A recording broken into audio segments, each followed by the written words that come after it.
За сайн байцгаана уу? Энэ удаагийн Liberty Pub podcast маань эхлэхэд бэлэн болсон байна. Өнөөдөр бол маш сонирхолтой сэдвээр ярина. Яг өнөөдрийн энэ бүх зовлон бэрхшээл, энэ одоо юу гэдгийг те зовлонгийн шалтгаан гэх юм уу? Одоо буддагийн хэлснээр тэрний баг үндс нь болсон энэ намуудын үзэл баримтлалын талаар ярих юм байна. За тэгээд тулгаад эхлэх юм байна. Cheers.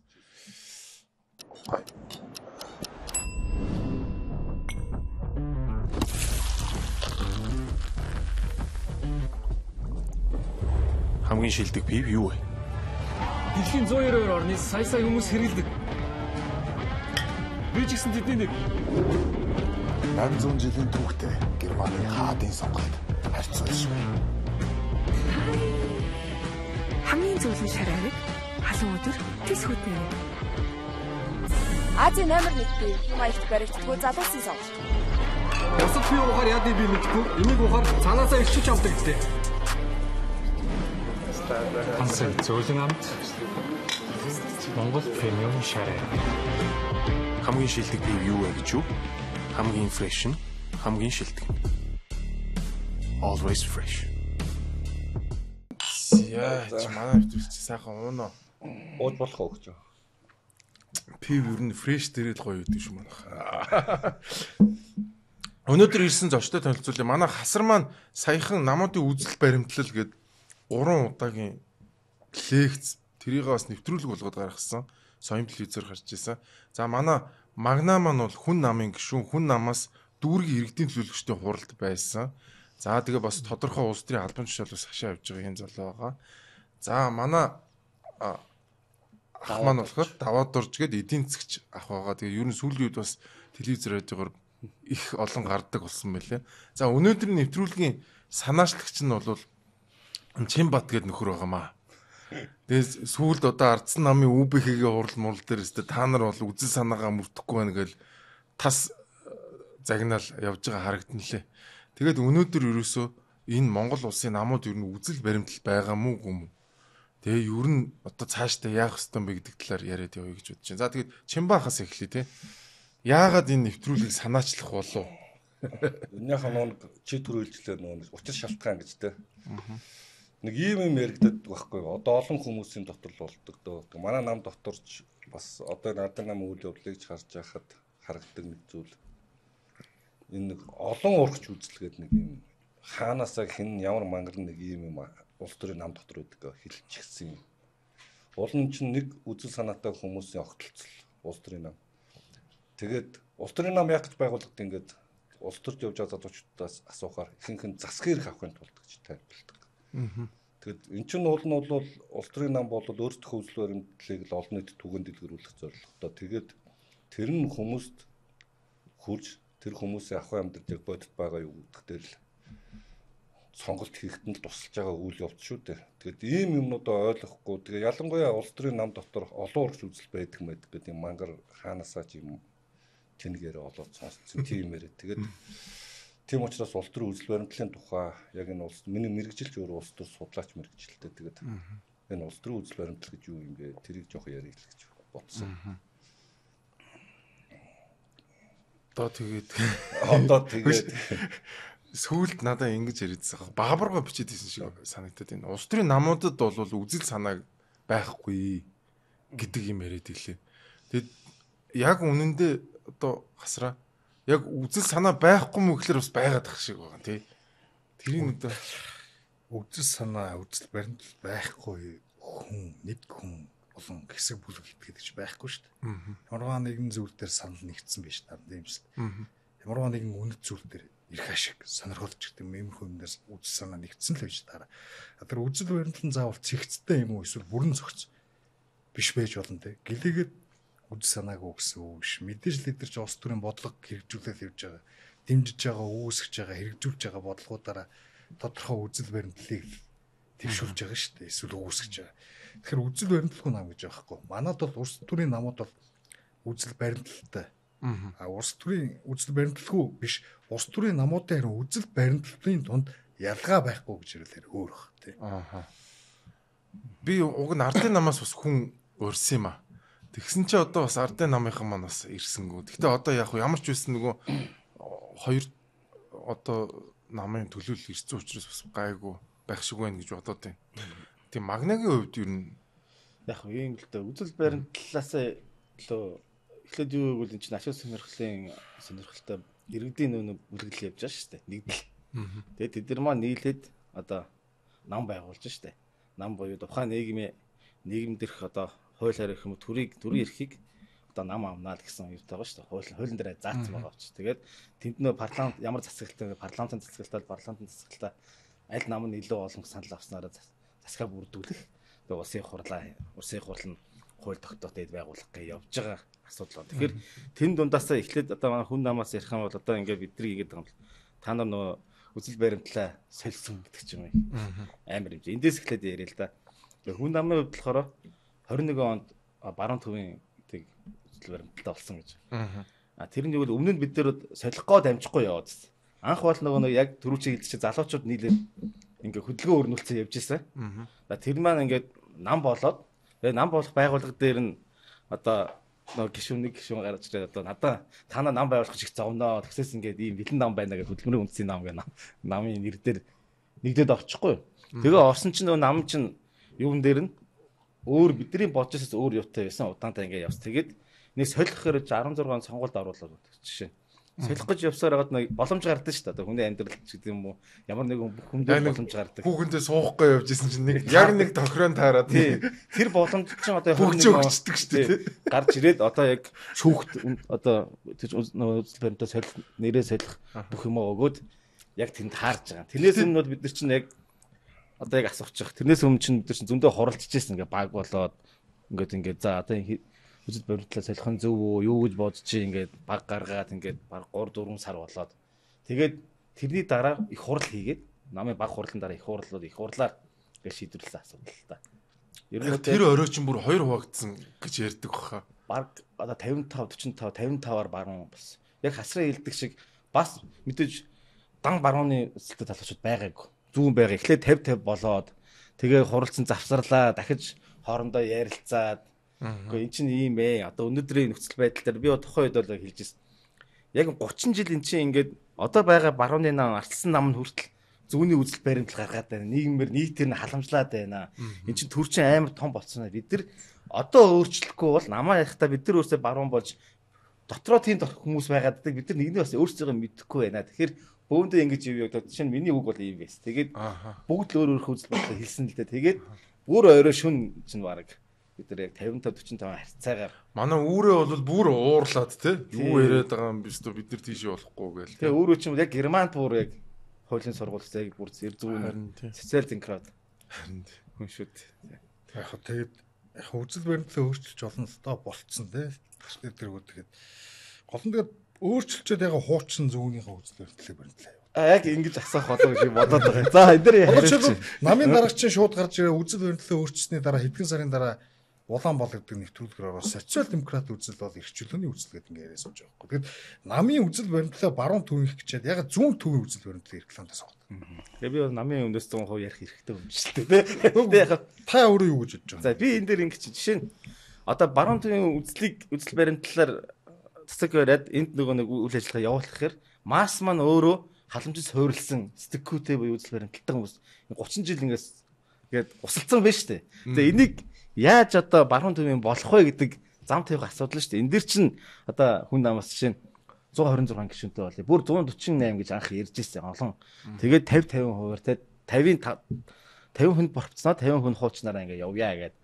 Эн чинь юу вэ гэвэл нөгөө нэг одоо энэ үзэл баримтлалыг чинь гаргаж улсын их хурлд парламентээр явуулахад илүү давуу талтай замын тавьж өгөх. Нэгдүгürt нь гих мэтлэн одоо энэ төрийн давхар байдлыг тухайн үед яг юм хоёр юм гаргацсан. Нэг нь улсын гишүүдийн тоог 2 дахин том болгоод 50% пропорционал явъя. Нөгөөх нь энэ 333 сум байна. Энэ бол төр маш данхар байна. Энийг 100 болгоё.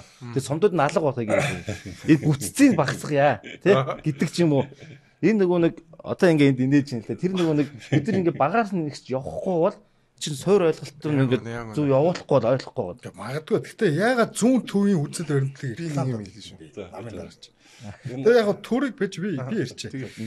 Төрийг данхаалахгүй гэдэг тийм үзэл баримталтай нам юм бол ягаад төрийг данхаалах үйл хэргийг шууд эхнээсээ хэрэгжүүлээд эхэлж байгаа. Өнөөдөр засгийн газарт орж штэ. Сонгогчдын ягаад итгэл рүү нөлөмж байгаа юм бэ? За одоо би хариулах юм байна тий. За ийм л байгаа.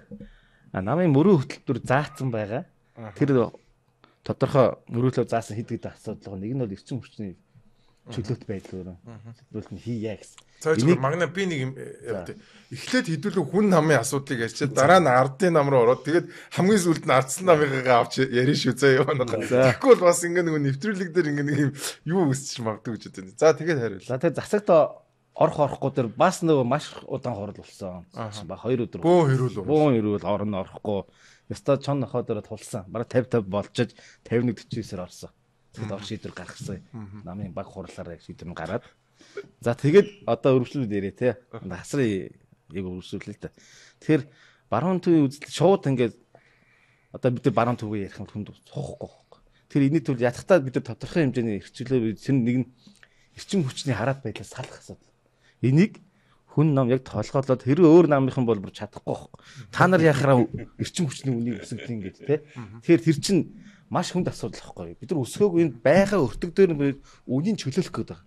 Үнийн чөлөөлчгөр гадны хөрөнгө оруулалт орж ирээд манай улс ч өнөөдөр 1.5 гигабайт хэрэглээтийг одоо өнөөдрийн байдлаар Арабын улсуудад гэрээ хийгээд 10 гигабайтын экспортын төсөлтийн MOU зурагдаад явж байна. Энэ бол зүгээр нэг жишээ одоо улс төрийн үйл ажиллагаа хийж штэ тий.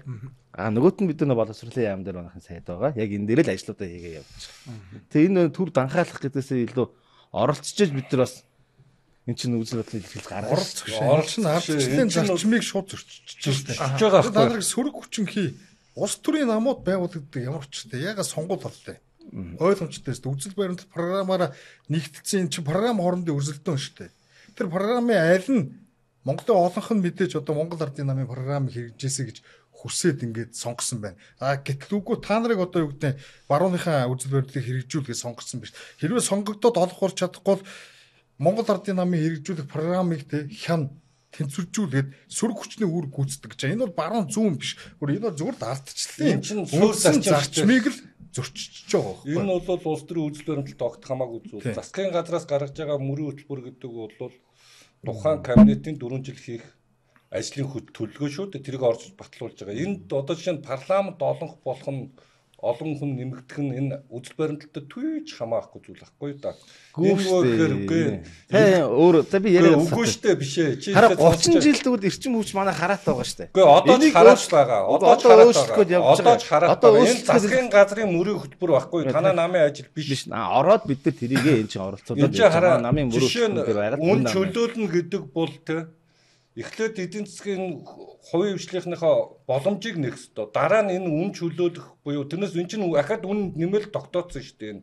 Тэрнээс үн нэмээгүй маа бодит өртөгдөр нь харин тэгээд үн наад чи юу яасан шүү дээ. Болцоо байхгүй шүү дээ. Чөлөөт үн гэж байхгүй. Чөлөөт үн байхгүй тохиолдолд яаж бодит өртөг гэж байна. Харин боломж байхгүй байхгүй да. Хараа энэ бодит өртөг рүү яаж аваачих вэ гэдэг асуудал биш. Чөлөөт буюу одоо ярьж шүү дээ. Эн чинь хувийн хөвшил энэлж байгаа орж чөлөөт хүн гардгийн. Тэгэхээр манайх чинь төрөөс хамаарат дээрээс төрөн халамжийн буюу энэ өчим хүчтэй үнийг төрөөс төлөөд нь шүү дээ. Үгүй наач ерөөсө хамаагүй наач хамаатай хөвшил ороогүй л шүү дээ. Ямар ч хамаагүй одоо яваад бараг жил болчихж байгаа юм. Үгүй нэг жилийн имийг ингээ одоо ингээ одоо ямар ч нэг жилийн дотор бүр амар өөрчлөлт хийсэн усуд байж л шүү дээ.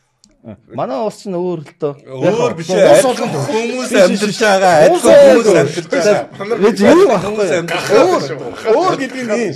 Хараа. Адилхан хүмүүс хоёр хөрш байгаа. Хоёр юм авторитет засаглалтаа ууршд манай ус байд. Тэр хоёр хөрш нь хоёулаа гүрний бодлоготой. Энэ бодлого чинь энэ бодлогын дунд манайх гүрний бодлого ямар бодлого гэдэг юм? Батад өөрөөсөн бодлого байж. Усаар бодлого байдгүй яг тийм. Олуулаа нэг хүн рүү дараад байгаа юм шиг муухай. Үгүй гүрний бодлого гэж ямар бодлого вэ гэж асууж штэ. Зүгээр яг би зүгээр ингэж бодож байгаа. Ер нь яг одоо монголчууд бүгдээрээ хамтдаа гэж байх чухал, эвтэй байхтай хүчтэй гэд бид нар энэ аль 2000-ад оны ихээс 2004 оноос хойш л энэ хоёр намрын 2-оос хойш л тийм. Улс төрийн ингээ ивсэл байгуулаад хамтарсан засгийн газар байгаа шүү дээ. Одоо ч л бүгд л ингээ ярьдээс оюутлахын гэрээг хөтлөхийн тулд бид нар хамтарсан засгийн газар байгууллаа гэсэн. Төгс гэрээ болсон гэж ярьжсэн тий. Тэгээгүй байсан бол одоо энэ гэрээ байгуулагдахгүй байсан ч гэдэг юм уу. Одоо ингээл дараагийнхаа ураан ч гэдэг юм уу, мега төсөлч гэдэг юм уу. Ингээ ярьж байгаа. Гэтэ энэ бүхнийг ингээ анзаараад тахад энэ дандаа төрийн тийм нэг хуучны социализмын материал техникийн бааз байгуулна гэсэн юм том төслүүд яваад байгаа байхгүй юу? Яг үнэ. Одоо жишээлбэл уул уурхайг бид нар ашиглах гадаадын хөрөнгө оруулалтыг татах нь чухал. А гэхдээ тэр мөнгөөр юу хийх вэ гэдэг бас түүнээс дутуугүй чухал асуудал байхгүй юу? Монголд юу болж байгаа нөхөр ерөөсө төрөл анхаал шүү дээ. Одоо засаг нийлэх болгонд тий. За би нэг тоо хэлээд хэдхүү. Хэдүүлээ ингээд тоо хэлээд би бол дандаа тоо ярьдаг л да. Тоо ярихаар хүн маргалдаж чаддгүй. Тэгэхээр одоо бид нар чөлөө зах зээлийн нийгэмд амьдраад 30 жил болж байна. За манай эдийн засаг өөрөөр хэлэх юм бол одоо хувийн хвшлээс хараат байна уу, хэдэн хувь байна вэ гэдээ асуу шүү дээ. Ийм асуулт байна шүү дээ. А тэгжээж бид нар одоо энэ үзэл бодол юу муугаа ярих хэрэгтэй. А гэтэл өнөөдөр Монголын дотоодын нийт бүтээгдэхүүний 39-40% төсөв өөрөөр хэлэх юм бол төрийн дарга нар авчиж байна. Цаана 60% үлж байна. 60-ын нь 30% төрийн өмчт компаниуд авчиж байна. 70%. За цаана 30% үлдэж шүү дээ. 70-аас 30% нь хувийн хвшил үлдэж шүү дээ. За энэ дээр ч нөгөө тендер төсөв гадаадын зээл хөрөнгийг дагсан нэг 50000 дарга нарын компаниуд бай.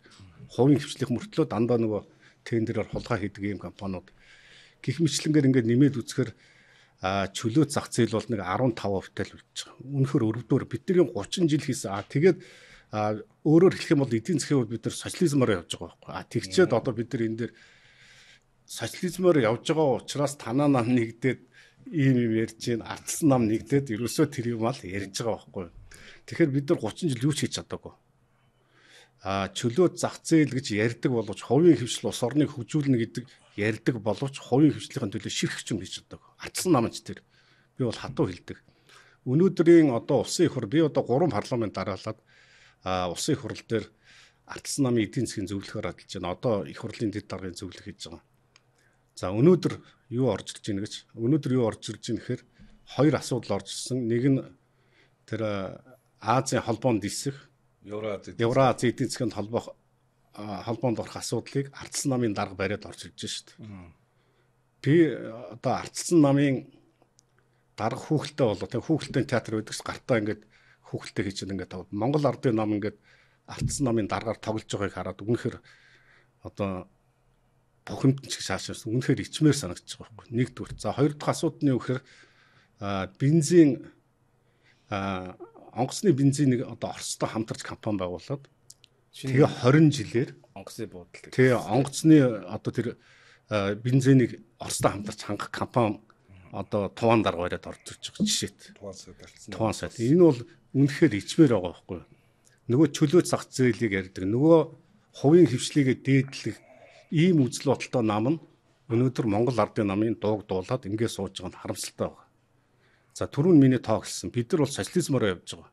Социализмаараа явж байгаа энэ улс эдийн засгийн тэр чигээр социализм байгаа оронд цөлөөт зах зээл үзэл бодол ярих бол инээдэмтэй. Энэ бол бүтцшгүй гэдгийг одоо бидний жишээ энэ их хурал дээр болж байгаа процессыг хараад шууд дүгнж болно. Тэгэхээр яг чөлөөт зах зээлийг дэмжсэн яг одоо хувийн хвшлээ дэмжсэн ийм улс төрийн хүчин өнөө хүртэл гарч ирэх гэсэн ийм дүгнэлттэй явдаг вэ. Энэ 2004 онд юу яадаг байхгүй юу? За аль нь ч олон холоог байхгүй юу? Тэгэд аль нь ч олон холоогүй учраас эвсэж засаг өрсөн. Тэр андуурдад идэв. Ардын нам 30-оос дээш судал авч чадаагүй байхгүй юу? Арсан нам чадаагүй. Тэгэд тэнцээ юу болсон бэ гэхээр эвсэж засаг өрсөн байхгүй юу? Тэгээд тэнцээ 9 ямтай 22 ямтай байгаагүй шүү 9 ямтай байсан. Тэгээд мэдээж хамгийн анхны тэр хаалттай байсан ногоон гэрлийн компани гэж байсан. Ногоон гэрлийн компани гэж байхгүй бүх компаниудад адилхан үйлчлэгтэй энэ балаа дүрм журм устгах гэж бүдэрч тухайн ерөнхий сайд багт энийг ингэж хийгээд. Тэгээ яг зүгээр одоо энэ дэр нэг юм халчих хэвээр байгаа. Үзэл баримтлал руу эргээд ороод ярьчих. Яагаад би алсан нам дотор ингээд игдүүцээд дургуураад улс төрийн үзэл баримтлал дээр очоо гэд байдгийн бэ гэхээр манай нам дотор яг үүндээ фашистууд тэ Оросд барьцаалагдсан тийм цуснууж ярьсан нөхдүүд орж ирсэн. Энэ бол өөрөөр хэлбэл миний явах замаас эсрэг явах хүмүүс энэ дотор орж ирсэн болохоор бид нар хизээч ойлголцохгүй. Арсан нам хамгийн зам болго хоорондоо ойлголцохгүй гэдэг. Үзэл баримтлал дээр очиж огтлцохгүй нөгөө нэг төвийн үзэлч гэж юу н улс төрийн үзэл баримтлал дотор байдаг. Одоо манай хасч улс төр судлаач бас төгссөн залуу. Улс төр дотор төвийн үзэл баримтлал гэж юусоо байдгүй юм шүү дээ. Тэгэхээр барууны үзэл баримталтай байгаа нам юм бол барууныхаа үзэл баримталтай л бай. Эсвэл тэгээд энэ үзэл баримтлалаас солиод юу гэдэг фашист нацист нам бол эсвэл социал демократ нам болъё гэж тэрийгэ зарлаад эсвэл нөгөө нагарч унаар байгаа ч. Тий. Тэгтэл яг Монголд социал демократ нам байх боломжтой гэвэл боломжгүй байхгүй. Энд чинь нөгөө нэг үйл хөдөлмөрчдийн эрх ашигыг хамгаалдаг байгууллагууд нэгдчихэд социал демократ үзэл санаа бий болдог. 1890 оны үед байгуулагдсан үзэл санаа энэ. Тэгэхээр манад ажилчин анги гэдээ үзэх юм бол 5 толгой дээр нэг хэдэн багах, манай Эрдэнэт үйлдвэрд нэг хэдэн багах тий. Одоо энэ багш эмчнэрийг очиод бид нар та нар үйлдвэрчний үрт амж ажиллаж идэх юм бол толгойгоо хаг цохиулна шүү дээ. Бид нар чи юу гэж ажилчин байх юм бэ? Тэр чинь шал өөр юм байна. Тэгэд энэ нийтийн албанд ажилтдаг хүмүүс дээр юм өөртөө цалин тодорхой ямар ажил хийх нь мэдгэж байгаа. Тим дээр очиод тэнцээ үйлдвэрчний үйл байгуулж энэ ажлаа цалингаар нэмүүлнэ гэдэг. Энэ бол Монголд байхгүй юу да. Тэгэхээр социал демократ үзэл санаа Монголд байх боломжгүй үзэл санаа. Зүгээр Монголд сайхан коммунист болж байна. Эсвэл зүгээр л энэ барууны эрхчлөөний үзэл санааг. Тэгэд нэг хүмүүс ийм андуураад гэх юм. Одоо иргэдэн ойлгохгүй учраас бүгдөө ингээд дагууладгүй улс төрийн үзлөөрөнд яах гэж бий болдгоо. Зам гаргах гэж бий болдгоо ш. Тэрийг дагуулж явах гэж бий болж байгаа хүмүүс шүү дээ. Тэрнээс биш тэр ард түмэн гэгч тэр хүн сүрэг тааруулж бид нар амьдрах гэж тэр хүмүүсийн хүн сүргийг таалагдаж тэнцээ байх гэж байгаа бол бид нар тэдрээс юугаараа манлаж илүү. Тэгэхээр үзэл баримтлал гэдэг юм бол ийм л зүйлийг хэлдэг болохоос биш тэнцээ ганцхан дэд эрчим хүчний асуудал шийдэхэр юм уу эсвэл манай ган төмрийг хийгээд байгаа энэ Монголыг үзэл баримталтай улс төрч гэдэг юм аа. Тэгээ ийм учраас л бид нар ер нь намынхаа үндэсний бодлогоор энэ игдүүцэд дуурайд гэдэг юм. Ойлгож гасаач гэж үсэд. Яг бол социал демократ үзэл байхгүй ш. Бид нар ч одоо 30 жил тэгээ социал демократ замналаа л та. Тэр одоо юу гэх юм одоо ажилчин ангийн эрх ашигыг төлөөснөө хэсэг бол тусдаа асуудал. Гэхдээ өнөөдөр социал демократ үзэл гэхээр заавал ажилчин ангийн ч юм уу те эрх ашигыг төлөвлөдөг гэж шууд тэр явцсан хуучин утгаар ойлгож болохгүй шүү дээ. Үзэл баримтлал чинь цаг үедээ зөгцөөд одоо контекстоо нийцээд өөрчлөгдөд дээ шүү дээ. Ямар сандал хуучны old left ба new left гэдэг хуучны зүүнний үзэл ба шин зүүнний үзэл old right ба new удаага явж шүү дээ. Тэр прогрессив ч яг тэр ч яг хуучны юм. Гэтэ яг зүгээр одоо ингээ харахад төрийн албан хаагчд ч өөрсдөө үрдүрчний хөвлөлтөй болсон шүү дээ. Энэ хүмүүс чинь бол зах зээл дээр одоо ам амжиргаагаа залгуулдаг хүмүүс биш. Гэхдээ эн чинь нийгмийн асар том сонирхлын бүлэг болсон байгаа шүү дээ. Тэр сонирхлын бүлгийг өмгөөлдөг намуудчлал өнөөдөр зүүнний намууд болчиход шүү дээ. Том бизнесүүд байна бас ялгаагүй. Төрийн одоо татаас тусламж хөнгөлөлт ийм юмар бизнес хийдэг. Зах зээл дээрээс одоо юу гэдэг ашиг олох зорилготой бас төртөө ч юм уу эрхэмтэлтэй хавсаж давуу эрх эдэлж тэгээд энэ төрөөр дамжуулж бусдын өмч рүү харддаг, өрсөлдөөнөөс мултардаг, өрсөлдөөнийг боомлуулдаг, төрийг өөрсдийнхөө төрийн яам байгууллагад өөрсдөө зохицуулдаг ч гэдэг юм уу. Иймэрхүү болчиход байна шүү дээ. Хуучны тэр бүр сонгодог марксизмын үеийн ажилчин ангиа капиталист анги гэдэг ойлголт бол аль хэзээний өнөөдөр энэ хинэ өнгөрсөн шүү дээ. Марксын сургаал дээрээс биш шүү. Энэ Эдвард хин гэдэг үлээ Эйнштейн тэр Германы Эдвард Бернштейн Германы улс төрч философч ахгүй энэ салсан үзэл санаа тэрнээс биш энэ жишээ нь төр энэ хувийн хвшлийнхэнтэй энэ байгаа чинь картелүүд бий болж байгаа шүү дээ. Энэ ямар юмныхаа клиентистуудтай ингээ хамтар дээр мэж. Эдгээр ямар юмныхаа улс төр үзлээр нэлээ.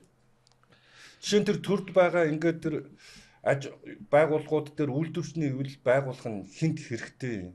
Энэ зүгээр л бид нар яг нөгөө одоо социалист маягийн үйлдвэрчний үйл чинь байгаа учраас л энийг ингээд ам бүхтээ аваад яваад байна шүү дээ. Энийг засах тухай нэгч гишүүн ярихгүй яагаад гэвэл манай улс төр хийж байгаа хүмүүс чинь улс төрийнхөө насыг л урсдах гад яваад байгаа болохоос мэдэхгүй шүү дээ. Харин тийм мэдлэггүй нүл сэтгэхгүй. Ер нь бидний хамгийн том асуудал чи тэр асуудлуудаа ерөөсөө ойлгоогүй өдий хүрсэн дэлээ шүү дээ. Ардчлал ба коммунизм гэдэг хоёр төлөөр харж ирсэн шүү дээ. Зүүн барууны үзэл гэдгээр одоо сүүлийн үед нэг яригадад нэг 5 жил болж гин үгүй юм л болчиход байгаа шүү дээ. Тэгэхээр социал демократ үзлэхээр чи бид нар улс төрийн ардчлалаар дамжуулаад эдийн засгийн одоо юу гэдэг улс төрийн тогтолцооны үедээ улс төрийн дэглэмийг харчсан байна те. А эдийн засгийн тогтолцоо нь социалист эсвэл эдийн засаг төр хөндлөнгөөс зах зээл төр хөндлөнгөөс орцдог интервенционист загвартай энэ хоёрыг хослуулахыг хэлээд. Манайх ч хуучин коммунизмыг зөвхөн социализм гэж харчаад одоо коммунизм бол тухайн үедээ юу гэдэг улс төрийн автократ ч юм уу авторитар тогтолцоог эдийн засгийн цэвэр социализмтай хослуулж исэн марксизм, ленинизм гэж энийг хэлээд байгаа шүү дээ. А Эдвард Бернштейн эдгэрийн социализм чи юу гэхээр ич бас социализм улс төрийн ардчлалыг социализмтай хошуулах тухай үзэл санаа. Жишээлбэл энэ мэтийн ялгаануудыг бид нар одоо хүртэл гаргаагүй л явж. Ер нь зүгээр би одоо ингээл харахад дөнгөж бид нар чинь баг 2000 он хүртэл ер нь энэ улс төрийн үзэл баримтлал эдийн засгийн хувьд ч гэсэн те ер нь Кейнсэл уншаад явж идэг өөр нэг юм үздэггүй ингээд явж байгаа нэг 2000 оны их үед нэг дөнгөж нэг ганц 2 ном орчуул гэж гараад тэгэл нэг 10 оноос нэг хүү эн чи юу болж ийн гэж хараад тэгэл нэг ер нь 20 он төхөөд 10 оны сүүл үеэс л энэ ер нь улс төрийн үзэл баримталтай байх хэрэгтэй юм байна. Эдийн засаг чинь одоо дотроо олон янз үеийн юм байна штэ. Манайхан чи монетар гэдэг юм байна, австр гэдэг юм, кейс нь тусдаа явдаг юм байна гэдэргээд. Тэгээ баруун зүүнний үзэл гэлшгийг одоо ертөнцийн зүг чигээр хэмжээлээд ирсэн. Барууны үзэл гэхээр өрнөдийн улсуудыг, зүүнний үзэл гэхээр Орос хятадын үзэл гэдэг ингэж ойлгоцсны харгаа одоо ч гэсэн энэ хэвээрэл яваад байгаа шүү дээ. Ер нь бол. Тэгээ ер нь бол хамгаах нь улс төрийн үзэл баримт тогтох чи юу яасан баа шүү дээ. 1789 онд нэгэн талд нь язгууртнууд уу консерватор, нөгөө талд нь протестантууд уу либералууд болсон шүү дээ. Тэрнээс тухайн үед бол яг энэний дараа нэг ардын намынхаа талаар нэг ярьж идэггүй. Ардын нам ер нь яг яатсан бэ? Ер нь яг үзэл баримтлалын дагуу яваад байгаа нөхдүүд юм уу? Эсвэл одоо тэнцээ чи юу болоод байгаа юм? Тэгэд хэрийг бас нэг бас одоо жишээлбэл ингээд ардсан нам би бол ардсан намыг ардын нам үзэл баримтлалын дагуу яваа. Аха. Идеалын тэр үзэл баримтлал нь бол тийм гол нь тэр идеал биш үү? Ардын намынхны одоо эрхэмлдэг тэр тэгш байдлын идеал нь бодит амьдрал дээр хэрэгжих боломжтой үгүй юу гэдэг нь тусдаа. Одоо жишээлбэл коммунистуудыг бид нар коммунист биш байсан гэж хэлж болохгүй шүү дээ. Тэр шиг ардын намынх нь авилаг хээл ахуулч гэдэг юм уу газар дээр одоо тэгш байдал яваачин тэгээ социал демократ үзлийн тэр мөрөөдлүүд биелэхгүй байгаад нь бид тэдний социал демократууд биш гэж хэлж болохгүй шүү дээ. Тэд нар хэрэгжүүлэх гэж оролцсон хэрэгжүүл бодит хэрэгжилтэн амьдрал дээр одоо их нийтийн боловсролынхоо эсрэг үр дагаврыг бий болгодог гэдэг л. Өөрөлдвөл эдийн засгийн асуудал дээр одоо юу гэх юм энийг ярил эдийн засгийн ухаан яриад явах хэрэгтэй цаашлаа. Ерөнхийдөө ингээд манай улс төрийг харахаар 4 жилийн юм циклтэй явж байгаа. 4 жилийн циклтэй. Яг одоо Монгол ардын нам ч гэсэн бид нар ямар үзэл бодолтойгоо ч мэдэхгүй байна. Ардсан нам, бус намууд нь ч мэдэхгүй шүү дээ. 4 жил яаж ард түмнээ молгодож энэ их хурлын гишүүн болох вэ? Яаж 4 жил бид нар нэг аятайхан байх вэ гэдгийн төлөө л энэ Монгол улсын бүх ресурс, бүх одоо баялагийг зарж дууссан шүү дээ. Сонгуулийн өмнө 3 секторт асар хэмжээний мөнгө тараадаг. Нэгд нь төрийн албан хаагч нар. Төрийн албан хаагч одоо 220 мянган албан хаагч байна. За төрийн өмчт компаниудыг тооцох юм бол баг 270-80 мянган ийм. Энэ бол одоо тэр нийт одоо ажил хийх хэмжээний одоо нэг сая 100 200 мянган хүний чинь 300 мянган одоо яг төрөөс хамааралтай юм хүмүүс байна. За эдгэртээ цалин мөнгөний 20 30 40% нэмж байна. Тийм үү? Энэ сонгуулийн өмнө над санал өгөөрэй гэд нэгдүгээр сектор энэ байна. Хоёрдугаар секторт нь малчид байдаг 300 мянган малчид. 300 мянган малчдад яадаг вэ гэхээр саяын бол одоо хоршооны гээд 700 тэрбум төгрөг тарааж байна. Өмнө яажсан гэхээр ямааны мөнгө тараажлаа. Гэх мэтлэнгээр одоо асар их хэмжээний мөнгийг сонгуулийн өмнө тараад нийгмийн даатгалын чинь 50% бид нар төлнөгээ татвар төлөгчтэй мөнгө өртүүлж байна. Энэ бол ямарваа нэгэн үзэл бодлоо хэрэгжүүлэх бодлого гэхээсээ илүүтэй цэвэр одоо улс орныг дансан авилгалын соёл. За хоёрдугаар сектор нь бол ингээд юу явчихж байгаа юм. Малчт руу асар хэмжээний одоо татвар төлөгчтэй мөнгийг өрн тарах гэж. За гуравдугаар сектор нь бол ахмадууд. Ахмадуудын тэтгэврийг 3-4 дахин нэмлээ. Юугийн ахмадын нөгөө зээлийг тэглээ гих мэтлэнгээр ингээл ерөөсө 4 жилээр асар хэмжээний мөнгийг одоо татвар төлөгчтэй мөнгийг энэ 3 секторт цацаж гарч ирээл за ингэж гарч ирээд 4 жилд юу хийх вэ гэхээр өөрийнхөө үзэл бодлыг эдгээр бол улс орныг хөгжүүлэх бид нар ийм үзэл бодолтой шүү гэж ерөөсөө тэдний толгойд байхгүй 4 жил яаж хурдан хулгай хийх вэ ямар хэмжээний мөнгийг ямар хууль гаргаж хулгайлах вэ төрийн өмчт одоо нэг 126 компани байна орон нутгийн өмчт одоо тэрнээс их хэд байгааг нь засгаж тоолж мэдхгүй болчихсон. За ингээд 126 компаниараа дамжуулаад өөрийнхөө сонгуульд явсан хүмүүсийг шахаад тэмцэнээс асар хэмжээний мөнгө хулгайлах. Зүгээр ерөөсөө юм хулгаан улс орн, авилгалын соёл болсон ийм улс орн болсон. Тэгэхээр ийм улс орн дотор бид нар барууны үзэл бодол, зүүнний үзэл бодол гэж ярих нь бол өнөөдөртөө бол миний хувьд бол харамсалтай. Яагаад тэгэхээр бид нар ийм аимшигын улс орнд Монгол улсын гадаад дөр дэлхийн улс орнуудын хувьд нэг хүнд оногдох хөрн дэлхийд тэргүүлж байгаа. 37 тэрбум өнөөдөр гадаад 37 тэрбум буюу нэг хүнд 40 сая төгрөг өр оногдож. За үзэл бодлого явсан намууд улс орныг ямар байдалд оруулдгийг хэр нэг хүн зөвхөн улсынх нь гадаад өр 40 сая төгрөг. За арилжааны банкны 37 их 80 төгрөг байгаа. 37 их 80-д чинь 23 4 их 80-д нь иргэдийн зээл байгаа. Тэгэхээр нэг Монголд нэг сая өрх байна гэж тооцсон бол нэг өрхт 20 сая. Өөрөөр хэлэх юм бол өрх нь одоо яг арилжааны банкаас 20 сая төгрөгийн өртөө. Улсынх нь өрн нэг хүнд нь 40 сая.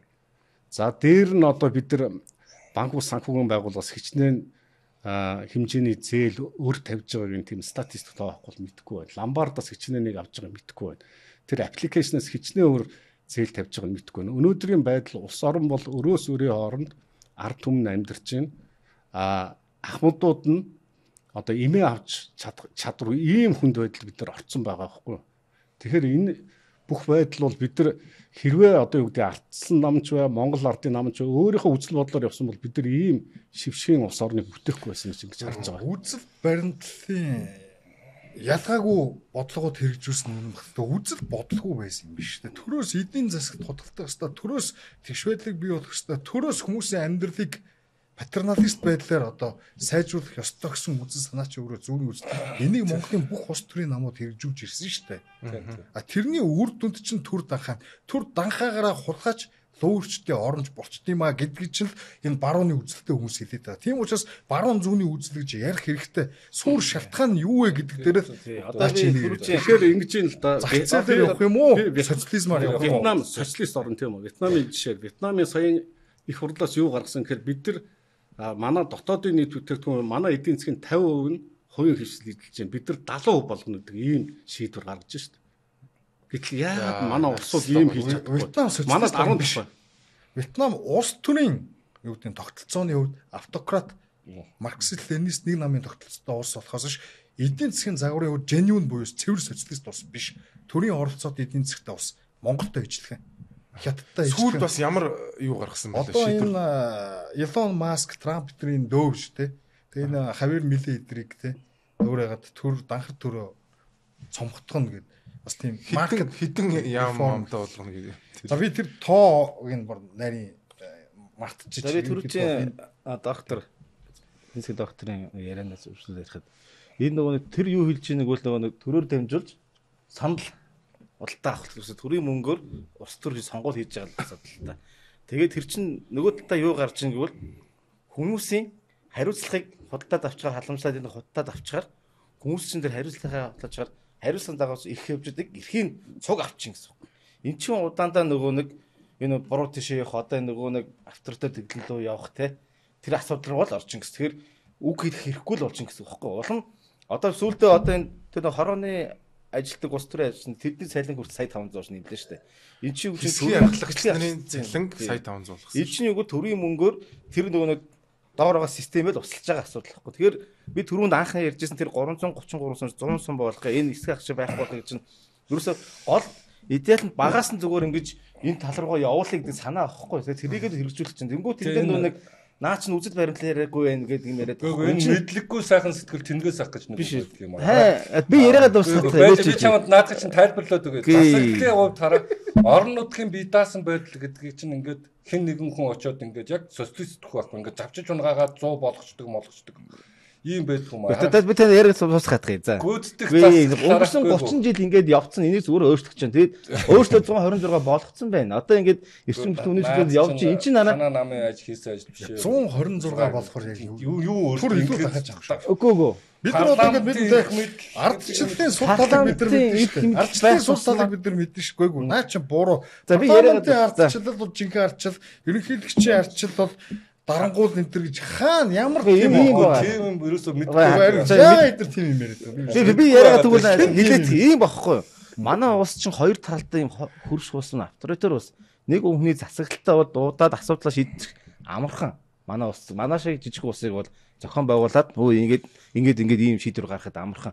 Парламентар шийддэг учраас олборлоо учраас тэр олон хүн чинь худалдаж авахд хэцүү. Дээрээс нь чинь бодлого гаргаа явах учраас парламент маань инглээ. Манай төрийн дээд байгууллага бол их барих бол парламент гэдгээр ерөнхийлөгч бүгд намд дуусгад чинь нэг хүний засаглал биш шүү дээ. Бас хууль тогтоох, гүйцэтгэх шүүх гэдэг бас одоо байгаа юм дээр даасан байдал. Одоо чинь Солонгосыг аваад үзэн Солонгос.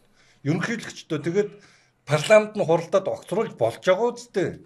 Манай улс ч арай өөр байгаа. Манайгүй адилхан Монгол хүн газны хүнд Солонгос Монгол хоёулах хогмодлогоо хоёр хөлдөөхөө. Солонгос улс далаад гарцтай хоёр талдаа тийм өөрөөс ганц талдаа тийм улстай ингээд чинь улс төрийн геополитик чинь ялгаа гэж байна. Дан ганц үзэл баримтлал гэж яахгүй. Тийм учраас суур замын хийх ёстой байд хийжж явна. Тэгэхээр ингээд нэг сайхан сте баруун ингээ яваад зүүнгээ яваад байвал эн чинь явахгүй байхгүй юу? Тодорхой асуудал. Геополитик гэдэг юм бид нар данхаагаад чи харин ч Монголын орчинд нөхцөл 126-аас түр данхаах бол тэ. Гэхдээ одоо тийм Монголд одоо 126 энэ олон компани энэ олон яам тэр Монголчууд намын гишүүдэд зориулсан байгууллагууд шүү дээ. Танаа намын гишүүд чи одоо жишээл 126-аас намын гишүүд бол ногоон пассвортаа ингээл гайхуулаад явж идэг шүү дээ. Үгүй тэр хүн нам руу биш ер нь ганцхан хүн намынх нь биш шүү дээ. Ардын намынх нь ардсан намынх нь ялгаагүй хэлээд нь шүү дээ. 126-аас түр данхаагүй. Түр чинь олон яамтай энэ доотлсон Орон чинь дахиад яах юм бэ? Сум бойхон за энэ хоёр намын бүтц байгаа зэ. Монголын хамгийн том компани сум бойхон дээр бүтцгүй идэв. Тэгэхэд энэ бүтцийг хийж гин гэж чинь энэ дээдэлт явж байгаа бас ялгаагүй ажиллаж байгаа юм бэ? Ягаад гэвэл энэ намын гишүүдийн чинь тэлжих гэх тийм болцсон байна. Угаасаа одоо харалтаа манай намын дарга хэлж байгаа. Сая улс төрийн намын тань хэлээд тийм хэрэггүй. Би яриагаа дуусгаад тань хүний яриад дуусахгүй. Ямар хэцүү. Ингээ хараад шүү. Улс төрийн намын тухай хууль дээр гишүүнч манай хүн намаас болохоор намын гишүүнчл хэрэггүй. Сайн дурын гишүүнчлэхэд энэ улс төрийн намын тухай гишүүнчлэгээ заагаад байгаа. Жишээ нь ямар ч гишүүнчл шаардлагагүй байхгүй. Сайн дурын гишүүн болоод явж байгаа одоо түрүүн шиг гишүүн ярьж нэгт. Тэгэхээр угсаа энэ хоёр нам чинь доороо том бүтцтэй. Энэ бүтцтэй цэжээж энэ намнууд чинь гарахын тулд төрийн мөнгөөр хийж ш. Тэгэхээр энэ бүтцтэй чинь данхаалахад төр чинь дахиад давхар тэнд чинь нэг сумын засаг даргын өрөө, эрдэнэ тулгын өрөө гэж. Тэгэхээр энэ 330 ятта 100 болгоод багасчих юм бол эн чинь нэг талаасаа багасаад нөгөө талаасаа бусад ажлууд нь багасаад явах байхгүй төрийн данхар бүсэн. Дээрээс нь ингээд энэ төрийн өмчт компанид чинь ховчлыг ярьж байгаа шүү дээ. Баг угаар ингээд явъя. Аль дэс нь явах вэ? Төрийн өмч гэж байдгүй маа гэдэг хилээд явж байгаа ш. Төрийн өмчөж байхгүй төрд гарсан дарга нарын өмч болдог. Боддоо өнөг байхгүй. Гэ энийг ч л яриад байна ш. Тэгэхээр энэ ч баг угаар ахс гэж энэ дэр нэг ус төрийн үзэл баримталтай биш. Хүн намыг шөмжлөх гэдэг юм гэж битээ ойлгоо. За яг ардын нам, ардчсан нам хоёр бол эртний намууд тийм үү? Энэ намууд байгуулагдчих цаг хугацаанд угаасаа энэ баруун зүүнний үзлийн тэрийг судлах тэр дэлхий бидэнд хаалттай байлаа шүү дээ. Тэр хүмүүсийг бас ойлгож олно. Элбэг доржиг бүрэн баруун жигүүрийн үзэлтэй байсангүй гэж одоо шууд буурдах хэцүү. Хүн нам биш дээ. Хүн нам байгууллагахдаа ардын нам, ардчсан нам хоёрт аль алинд нь итгэл алдарсан хүмүүсийн найдвар дээр байгуулагдсан байхгүй юу? Тэгсэн яасан? Сонгуульд оронгуудаа очиж хүнжилтэн шургачиж байгаа байхгүй. Тэгэхээр сая сонгуулийн үр дүнгээр тэ эрдэнэ төлөвчтэй хурлын сонгуулиар харангууд хүн нам байхгүй болчихсон. Тэгэхээр одоо би бол хүн намын тухай ер нь асуудлыг бол дахиж нэх яриад шаардлагагүй гэж байна. Ягаад тэгэхээр хүн нам дараагийн сонгуулиас угаасаа байхгүй байхгүй. Хүн нам угаасаа нам болж чадаагүй ингээд дуусчихж байгаа байхгүй юу? Тийм. Энэ яг байгаа үнэлтээ иргэний зориггүй ногоорс нөхдүүд гэдэг нэг хэсэг нөхдүүд байсан шүү дээ. Тэгээ одоо 16 он хүртэл эдгээр нэг хүнтэй ингээд яваалсан те. Тэр оюун гэдэг хүн ингээд тижээгээд доороо нэг хэд үн тижээгээл тэгэл дууссан. Улс төрийн нам өөрөө бий болох үйл явц энэ өөрөө агуу урт хугацаа. За тэгээ улс төрийн намын тухай яг хэрхэн яаж бүтдэг гэдэг юм л өчнөө том яриа болоод явчихна. Тэр гүйцэтгэх засаглалын эрх мэдлийн тухай ярих юм бол өчнөө өөр гүйцэтгэх засаглалын тухай яриад явчихна. Баярмагна. Тийм болохоор энэ орон нутгийн бие даасан байдал гэх юм бол бүр том сэдв болоод байна ингээ орхич. Зүгээр яагаад ардсан нам ийшээ ингээд яваад орцсон бэ гэхээр ган төмрийн нэг үг байгаа байхгүй. Манай намын 180 мянган гишүүн үлбэрж өгөх гэж хуцал та. Хэн үлбэрж өгөх гээд байгаа юм. Тэр засагтаа ч засахгүй ч 8 жил ажилгүй байлаа гэдэг. Ийм мангар юм ярьдаг. Энэ чинь ерөөсөө ганцхан ардсан нам юм чинь ардын нам юм. Монголчууд бидний нийтлэг трагеди болсон. Энэ эрх чөлөөрөө үзэх амьдрал хараад тийм гойлагчин сэтгхүүтэй хүмүүстэй амьдарч байгаа юм шиг намынхаа 180 мянган гишүүн доромжлоод байгаа байхгүй юу? Эрх чөлөөнд хайртай хүмүүсийн зөндөө байгаа. Тэгэхэд бүгдөө 180 мянга бол өлсөж өгөх гээд байгаа юм шиг үндэсний бодлогын хорооны 504 гишүүний хоолнд нь хүргэн ч юугаа хуцаад байгаа юм. Тэгэд Надад 2-3 ажил санд болгосон би үгүй би орохгүй. Намаа ингээд нэг юм ярихаар намайг ажилтгүй болоод юм яриад тийм бишэлтэй гэдэг. Ажилтгүй болохоор юм яриад нэг жолоод тийм шиг байна. Үгүй тийм биш. Энд чинь зарчим байх хэрэгтэй шүү дээ. Энэ үнд зүйлтэй энэ үзэл баримталтай байж энэ улс үндэстэн зүөх ойлголтоор явдаг юм байна л гэдгийг ойлгочоод энэ тухай яриад байгаа байхгүй. Ардчлалын бас нэг эмгэн л байна л да. Одоо юу гэх нэг манай либертарчууд байнга л ярьсан Людвиг фон Мисес нэг хэлсэн үг гэдэг шүү дээ. Иргэдийн чинь ч юм уу те сонгогчдын чинь олонх нь төрөөс амжиргааны хувьд хамааралтай болчихсон бол ардчлал чинь байхгүй болчихсон гэсэн үг. Гэт тэр нэг улс төрийн ардчлалыг ямар эдийн засгийн тогтолцоотой хослуулах вэ гэдэг өөр аюу чухал байгаа байхгүй. Энэ дэр л нөгөө баруун зүүнний үздэг чи ялгаа яриадсэн тий. Тэгэхээр одоо бид нар бол ерөөсөө анхнаасаа л зах зээлийн эдийн засаг гэж юу болохыг мэдэхгүй байсан юм. Коммунизм буюу үйлдвэрлэлийн хэрэгслийг төр тэржигтэн л өмчлөхгүй бол энэ чөлөө зах зээл. Жохон тодорхой хэмжээнд хувийн өмчийг хүртсэн дэвчээд жохон зах зээлийн харилцааг одоо юу гэдэг хүртчих юм бол энэ чөлөө зах зээл гэж ойлгоцсон. Чөлөө зах зээл гэдэг чинь зах зээлийг чөлөөтэй ойлгоод зохицуулт баг байх тухай яриад байгаа шүү дээ. Чөлөө зах зээлийн идеал огт одоо төрийн оролцоогүй байх болцоо байхгүй мэдээж. Бодит ертөнцийн дээр тийм байгааг. Гэхдээ тэр одоо идеал руу аль болох илүү дөхөхийг л хэлээд байгаа шүү дээ. А нөгөөх нь бол бүрэн дүрэн төлөрсөн төлөвлөгөөт буюу те социалист эдийн засаг чи бүх одоо юу гэдэг эдийн засгийн харилцааг төр зохицуулна гэсэн те төр өмчлөн гэсэн тэр идеал руу дөхөх тухаас зөвл толгой тус ч юм уу яг бүрэн дүрэн социалист байгаагүй тэр идеал руу хамгийн түрүүнд очсон гоо одоо хамгийн дөхөж очсон л байсан байхгүй. Тэгээс ш одоо тэнд одоо хар зах зээл идэр бол байсан. Байхгүй бол одоо тэр эдийн засаг нь явдаггүй байсан гэж байна. Тэгэхээр энэ мэтийн асуудлаа өнөөдөр одоо бид нар нэг юм нэгдсэн нэг юм үзэл баримтал судлахын нэг ач холбогдол нь юу гэвэл хоорондоо ойлголцдог нэгдсэн нэг хэлтэй болъё. Ялангуяа энэ барууны үзэлтэй хүмүүс гэдэг хүмүүс бол энэ барууныхаа үзэл баримтлалыг ойлгож авъя. Тэгэхгүй энд нэг арчил гэдэг ярингууд аль аль нь тэрнийг ярьж байгаа мөртлөө өөр ойлгодог жишээтэй. Ийм л харанхуй яваад байна шүү дээ бид нар чинь. Яг үнэ. Юу яа, ерөнхийдөө бас нэлээд сайхан надад бол энэ дугаар маш гоё болж байна. Би яг нэг ийм гоё гал гарсан юм мэтгэлцэн болоосоо гэж боддог байхгүй маань. Ер нь Монголд ер нь бие биентэйг ерөөс мэтгэлцэж чадхааж болчих. Тэгэл нэг заавал нэг ийм нэг үзэл бодолтой баахан тойр зуучаал нэг юм ярих тлэл ирдэг. А өөр хүмүүс ирдэг. Тэгээ би бас магнада баярлж байна. Чи өнөөдөр ингэж ирээд өөрөө яаж. Тэгэд бас Жимба ах ч гэсэн баярлж байна. За одоо хэдүүлээ. Тэгэл одоо яах вэ? За би бол ардсан намыг угаасаа тэнцээ одоо байгаа хүмүүс бол ерөөсөө үзэл баримтал тэр намын тэр дүрмэн дээр байгаа юм. Үгүй намын дүрмэн дээр байгаа үзэл баримтал итгэл процессуудаа хүртэл зөрчил яваад байгаа шүү дээ манай ардсан намын. Тэгэхээр одоо тэгвэл яах юм бэ? Одоо ер нь ийм болчтой манай ах чиллээ. Ер нь одоо бид нар ингээд авилгалцсан ингээд худалдагддаг ийм аимшигтай нийгэмд байна.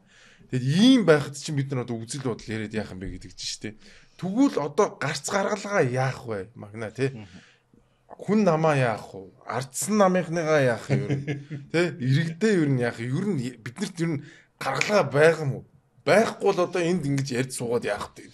Гаргалгааг нь бид нар ярина гэж бид нар ч одоо шийдвэр гаргах хэрэг мэдэлтэй хүмүүс бас биш. Улс төрийн намыг бүхэлдэн төлөвлөждөг хүмүүс биш шүү дээ. Гэтэ одоо хувьдаа бол мэдээж өөр ингэсэн шийдэлтэй байгаа шүү дээ. Тэгэл ойлгомжтой. Одоо Монгол улс бол би ингэж харж байгаад бид бол одоо огцсон өөрчлөлт хийж чадахгүй нөхцөл тэзний хүрцээ. Хүн бүхний амжиргаа шахуу төрөөс хараад болчихсон. Тийм учраас юм хүмүүс ч тэр чигтээ өөрчлөлт хийхэд бүгдээрээ дургу болсон. Тэгэхээр бид нар энэ эдийн засгийн яг одоогийн явж байгаа нөхцөлөд сүүлийн зам руу орсон тийм ээ. Бид нар өөрөнд баригдахын цаашдаа ойлгомжтой болсон. Энэ маягаар ингээд явах нэг өдөр одоо ямар ч юм одоо эдийн засгийн бод зүй тогтолцоог ингээд зөрчиж явж байгаа зүйл чинь тартагтаа тулаад нэг эдийн засгийн хямралт өөрөөр хэлбэл коррекшн болно шүү дээ. Тэр коррекшны дараа асуудлууд зохицуулах асуудлууд нь гарч ирнэ. Тэрний тулд бид бэлтгэлтэй байна. Би бол байгаа асуудлуудаа ярьдаг юм байна шүү. Үзэл баримтлаа ойлгодог юм байна. Одоо энэ эдийн засагч тэгэл ярьж байна. Та яг жишээлбэл эдийн засгийн аль школоор мэрэгсэн бэ? Эдийн засгчдын хооронд нь тэр школуудын хоорондын маргаан мэтгэлцсэн болбоор нь улс төр судлаачтай улс төрийн философи онцлог хүмүүс нь одоо тэр идеологиороо хоорондоо уралдмаар байна. Хүмүүстэй тэрнийг ойлгуулмаар байна. Тэгэл одоо бид нар тийм учраас л одоо энэ нэвтрүүлэгт чинь бид нар оролцоод ингэж явж байгаа байхгүй. Яг маргааш яах их тухай. Тэр нэг Японы нэг судлаач өгөөдөг шүү дээ. Монголчуудаа та нар бол хизээч хөгжихгүй. Яагаад гэвэл та нар тэ улс орон хөгждөг ёс зүй байхгүй гэж хэлсэн. Тэрүүнд л би итгэж байгаа. Одоо тухайлх юм бол энэ хүн намын дарахтаа би өнгөрсөн парламентд битээр хил ам их нийлдэг байсан. Битээр эдийн засгаар хоёлоо мундаг ярьж шүүгээд хоёлоо нэг хөөргдөг байсан. Гэтэл саяын одоо ингээд сонгуулийн дараа танаа дарах чинь танихаа байсан. Танигдахгүй юм ярьж шүү дээ. Бүр өөр хүн болцсон юм шиг юм яриа. Тэгэхээр энэ дээр чи яг тэр нөгөө Монгол хүний ёс зүй гэдэг юм харагдаж байгаа байхгүй. Бид нар ингээд микрофоны өмнө их гоё юм яриад яг шийдвэр гаргах том дарга зэрэг болоод ирэхээр дэсвэр хүн болоо хоригдож байгаа. Тэгэхээр тэр Япон судлаачийн хэлсэн үг бол миний одоо би бол сүүлийн үед их үнэн байна гэж ингэж ойлгож байгаа. За манай намын даргамар бас ялгаагүй. Намын хурал за олон нийтийн өмнө гарахаар жигтэйг сайхан одоо үзэл бол улс орныг хөгжүүлэх юм ярьдаг. Монгол ардын намын даргамар ч ялгаа байхгүй. Гэтэл бодит байдал дээр очиж хийж байгаа юм бол тис өөр байгаа байхгүй.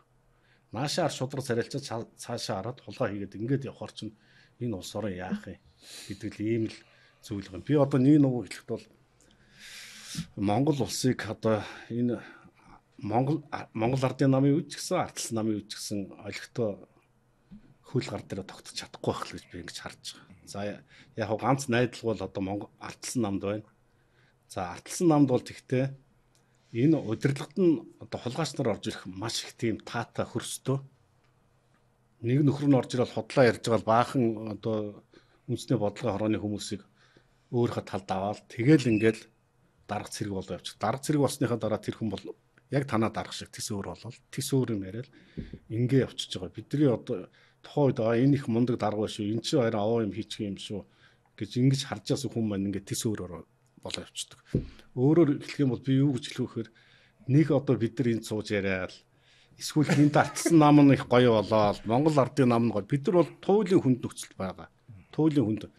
Би одоо Монгол улсны мөнгөний бодлогын хорооны одоо орон тооны ус зөвлөхөр сайн сонгоцсон шүү дээ. Тэгээд саяын анхны хурал хийсэн эхний үйлрэл тэн дээр бол үнэхээр нүд талтарм тоонууд сонсогдсон. Тэнд яг ус төрждөг учраас бодит тоонуудыг гарч байна. Манай ахмадуудын одоо амьдрал туйлын хүнд байгаа гэдэг тэр цифр тоог харахад бол аимшигтай сонсогдож байгаа байхгүй. Бид нар ахмадуудыг нэг жоохон тэр тэтгэврийн мөнгөний 5-10% нэмээд за ганц нэг удаа зээлийн ингээд тэглээсэн. Тэр ахмадуудын толгойд одоо юу байна гэж зээлийг тэглэх тийм ус төрчийг хайж байгаа болохоос тэнд одоо мундаг их орно батсан мундаг үсэл бодолтой тэдний тэр 500 мянган ахмадын толгойд байхгүй. Яагаад тэгэхээр амьдрал нь угаасаа үнэхээр өнөө маргаашаа ингээд яайдаа гэж байгаа усууд тийм үзэл бодлыг яриад энэ залуучууд зөв ярьж шүү. Энэ нам зөв байна шүү. Шийдвэр гаргах нь вариатл хотлаа авах гэж би харж байна. Амьдралын зориуд муугч ойлгож байгаа. Зориуд ийм чимбах халамжийн ч гэдэг юм уу бусдаас хараад ч юм. Зориуд ийм угаасаа духан дээрээ сарнатай байшингийнхэн чинь Оросд байгуулагдсан. Тэгээд нөгөө нэг хээрийн чонтоо нийсэн гэрээ нохоо бүр аюултай гэж. Энэ ардсан нам бол яхааргүй нөгөө энэ нэрчлүүн хувьсгал дээр байгуулагдсан нам. Тэгээд зориудаар албаар ингээд ардсан намаар тийм устгуулж шүү дээ. Өөртөө гараар чи бүр айгүй weekly show дээр хэлжлээ 2028 онд ардсан намыг ганц мөр албаар болчихлоо. Энэ хүн өөрийнхөө улс төрөөр дуусна. Яг ийм болж байгаа байхгүй юу? Зүгээр хууль эрх зүйн орчинд сайжруулах боломж байгаа юу гэвэл байгаа.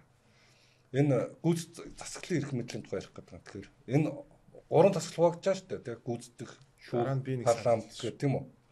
Хөндлөн хоёр засаглал буюу орон нутгийн бие даасан байдал, иргэний хяналтын засаглал гэж байдаг.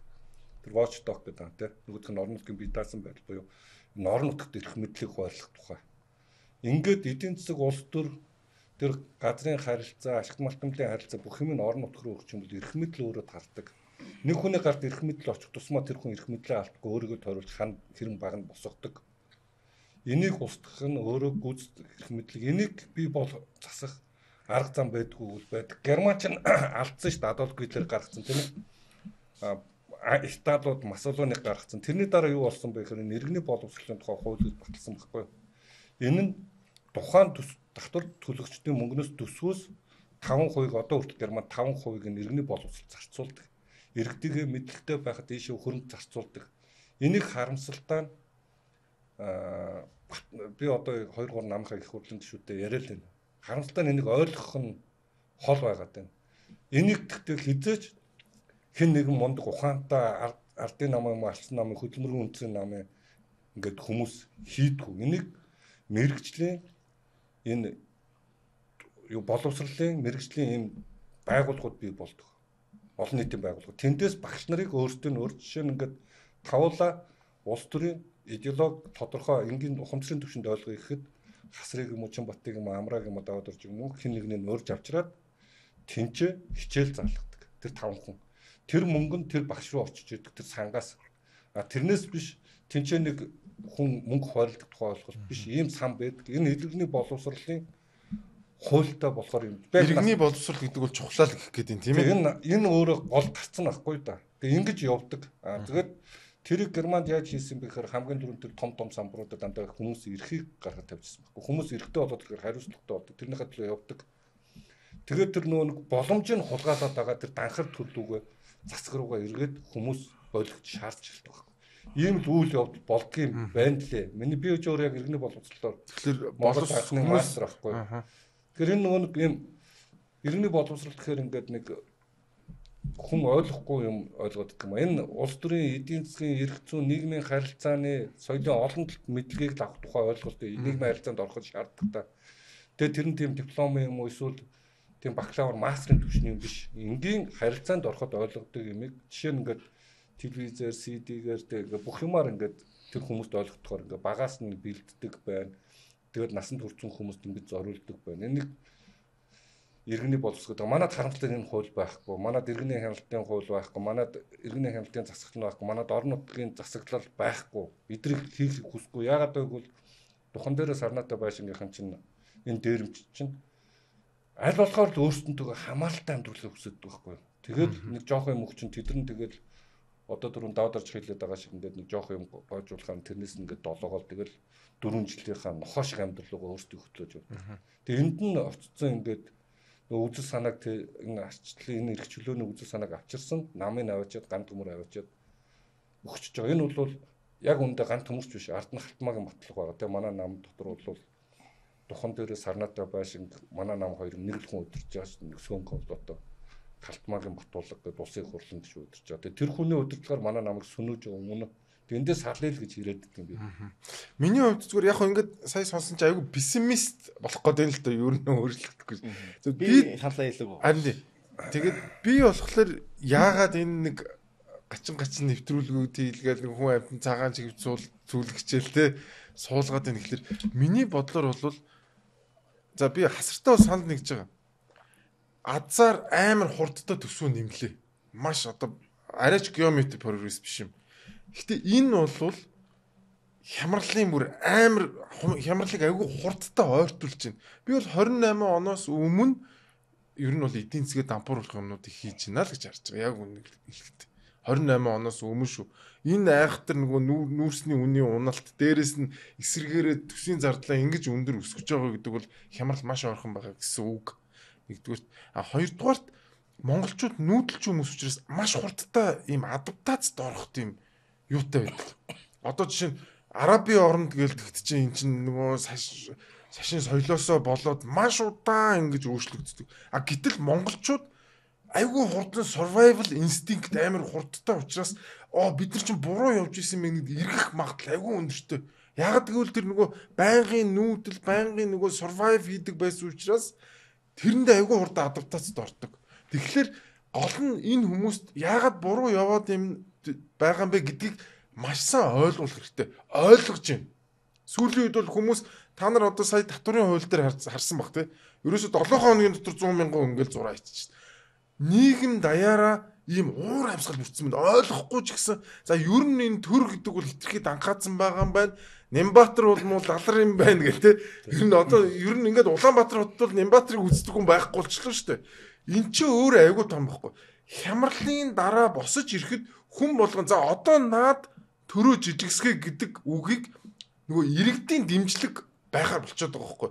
Тэгэхээр надад бол энэ айгуу гоё гэрэл гэгээтэй байна. Тийм учраас яг өнөөдрийнх шиг юм нөгөө үзэл бодол ярьдаг хүмүүс илүү их өөрсдөө үзэл бодлыг түгээгээс яагаад миний үзэл санаа илүү чухал вэ гэдгийг олон нийтэд аль болох их ярьснараа тэгээд энийг сонсоод ойлгож байгаа хүмүүс тэрэнд нь ингээд итгэж үнэмшээд иргэн тойрныхоо хүмүүсийг ингэж л нөгөө улс төрийн бодлого явдаг байх гэж бодож байгаа. Ер нь бол те яг одоогийн энэ ингээд төрөөс эдийн засгаа залуурддаг тий. Бүр төрлийн хэрэгслийг бүрэн өмчлөө гэж гэсэн үйлдвэрлэх хуваарлтын асуудлыг ерөөхдөө ингээд зохицуулаад үйлчлэлийн чиглэлийг тодорхойлоод яваад байгаа юм. Эдийн засгийн тогтолцоогоор бол явахгүй. Тийм үү? Тэгэхээр яг чи ярьлаа тий одоо юу гэдэг бид нар бол нэг тийм иргэншлийн тоог манд автдаг тий. Тэгэхээр нүүдэлчин маягийн тийм лалын шашиндж ордгоо, будны шашиндж ордгоо, христийн шашиндж ордгоо, аль алинд нь очиод мөрөгчдөг маягийн нэг иймэрхүү зан чанар нь нөлөөлдөг байж магадгүй догмагаас хурдан ангишаа шинэ үзэл санаа түүх боломжийн үед Монгол илүү боломжтой бас гэж боддог байхгүй. Жишээлбэл манай либертарчууд тий. Одоо энэ үзэл санаагаа төвлөхэд өмнөд солонгосын либертарчуудаас илүү амжилттай Монголд санаа хүмүүст хүрч чадаад байгаа байхгүй. Бидний одоо явуулж байгаа хийж байгаа подкаст бол өмнөд солонгосын ч юм уу Японы ч юм уу хятадын либертарчуудтай харьцуулахын аргагүй амжилттай байх шийтэй байгаад байгаа. Тэгэхээр тэр маягаар бол мэдээж бүх юмд юу одоо үедээ харанхуу пессимистээр харах бол аргагүй. Гэхдээ ямар ч гэсэн төрийн энэ загвар бол явахгүй гэдэг нь бол бүгдээр ойлгох хэрэгтэй шүү дээ. Тэгэхээр энийг ойлгосон цагт дараагийн зам нь бол энийг ойлгохын тулд улс төр үзэл баримт хэрэгтэй байгаа. Магнаа хэцүү байна л да. Хэцүү байна тий. Түүцийг хүртэл ингээд нураагаал жирийн нэг юм амьдрахтаа явж байгаа хүмүүс улам бүр саад болоод хамгийн лалдрын гандангийн тагтааны будаа зардаг хүмүүсийг би бодохгүй. Гэхдээ нэр хонцтой доргоог шүү дээ. Гэхдээ улс төрч гандангийн тагтаа хоёрч айгүй ижил төстэй зан чанарууд ихтэй байхгүй. Хоёлаа баялаг бүтээдэг. Хоёлаа ингээд өнгөө татвар төлөгч өнгөөр хоол идэг. Тэнгүүд нөгөө нэгнийхээ будааг байхгүй болгочих гэж бодогдоод яваад байгаа байхгүй. Тэг магна хэлээ тэгээд таатарч одоо хонцтой нэг нөө өнгөрсөн 30 жилийн одоо манай алдаа гэх юм давуу тал яриад явах тий. Одоо нөгөө яг түүснээс жишээ авахад тэрний өмнөх артиклны үгсэн бол бид нэр микросоос салсан гэдэг байхгүй гээ хилцсэн байсан. Би өөр тэр юу вэ гэвэл хэрэв тэр микрос салаагүй байсан бол одоо микрос бүр гоё болцсон. Энэ нийтийн тээвэр гэдэг юмыг одоо хотын дарга ингээд ухаан алдах гэж байж шаардлагагүй хувийн өмчгөө явуулчих гэсэн. Яг энтэй чинь адилхан түүц чинь бохгүй. Хуваараа бизнес эрхлээд мөнгө олж байгаа юмыг тэр талаас нь харахгүйгээр нийт нэг нөхөр энэ дөрвөлжин юм тавьчих хотын гоо болсон цаад игээд байна гэдэг л агуулгаар хараад байгаа. Энэ микро Монголд ямар үүрэг гүйцэтгэснийг ихэнх хүн мэдэхгүй шүү дээ. Жишээлбэл бид яриад дунд шүү дээ. Ярээ завж би ярьчээ. Уучлаарай. Яг яриа халчлаа. Яг ярихээр. Үгүй би ч юм уу яриагаа дуусгаж байгаа юм баг гэж одоо тэгээд ярьж шүү дээ. Дууссан юм шиг яриад. Үгүй ээ ингээд гэдэг шиг гол агуулгаа нөгөө харахгүй одоо ганцхан минут л яриад дуусгаж ах шиг байна. Тий одоо цагаа гэдэг шиг нөгөө нэг агуулгаа харахгүй шүү дээ тий.